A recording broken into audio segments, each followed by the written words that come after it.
Hi guys, happy June. So summer's finally here, so that's cool, right?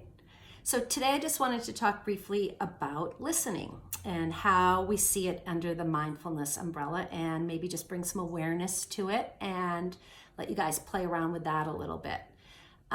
So when you're talking about listening under the mindfulness umbrella, you're talking about not only being aware of what the other person is saying, but also aware of what your response is and what your impact of your response to the speaker is. So it's really kind of two-pronged. So when you're speaking with somebody and you're asking them a question, or maybe you're having a dialogue about something, there's 3 different levels of listening that you can engage in. And it's just kind of fun while you're out and about, maybe today or this week, just to sort of notice, oh, this person's listening at this level and I'm listening at that level, or just, playing around with it. So level 1 is the first level of listening, and that's what we do most often. And that's when you are speaking to somebody and you are actually listening for a response that would affect your own personal self, your decision making. So maybe you're asking somebody directions, or maybe you're ordering off a menu at a restaurant and you have a food allergy. The response of the person, what you're listening to, only directly affects your internal self. So you're not really that interested in the other person or forwarding the conversation. You're just really cycling information for yourself. So it's really the most shallow level of listening, although it has its place. Now, sometimes we can just do internal listening when we really should be doing some more in-depth listening. And that's when we ask somebody a question or in a conversation with somebody, and then the next thing you know, your mental chatter is going on and it's like you're not even listening to what the person's saying, or maybe you're only listening to respond, like you're already thinking of how you're going to respond and how it's going to affect you, not really so much caring about what the other person is going through or feeling about. And a lot of times in today's world, we're rushed. And so we just automatically, unconsciously, just kick into level 1. So level 2 is just like so much more meaningful a way to listen. So level 2 is, I don't know if you guys have any friends or family members or whoever that you really feel comfortable with and you can't wait to share a story with because you feel like they're really good listening.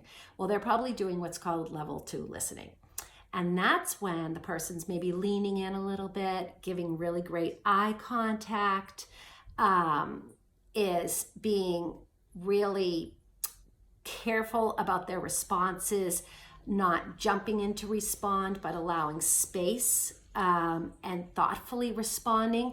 And when they respond, they're responding in a way that's not internal. It's external in that they're trying to continue the conversation. They're looking for more information. They're digging deeper. And you really feel heard and valued. That's level 2 listening. And if you can remember to do it, it's a wonderful gift to give somebody. And it's a wonderful thing to be a recipient of that. And then finally, we have level 3 listening. And that's what I would call global listening, environmental listening. And that's when you're having a conversation with somebody and it's just like the two of you are at the center of the universe. There's nothing else that is going to distract you from that conversation. Yet you're pulling in lots of unseen information. You're listening to what the person is saying, their body language, where you are.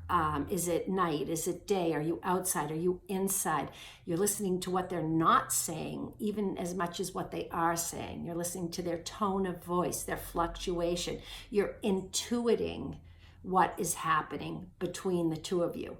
So an example of really good global listening is an example like if you guys have teens or you've had teens. Teens typically don't want to be face-to-face in a conversation in close proximity. It's too uncomfortable for them. It's threatening for them. And so a really great way to do global listening with a teen is to pop them in the car, and as you're driving along, they're sitting next to you, so they're not as threatened, right? And you're having a conversation with them in an environment that's enclosed, and you're taking in so much information. What music are they listening to on the radio? What are they wearing? What do their hands look like? Are they clenched or not clenched? What's the fluctuation of their voice? Are they even bothering to look over at you? And that's really what, excuse me, my silly cat. That's really global listening. So there you have it, 3 different types of listening. I hope you found that fun and informative. And remember, mindfulness is just a practice. It's just something that we're working on, and just becoming aware of how we are responding to our environment is a step forward in mindfulness. So I hope you guys have a great day. Peace.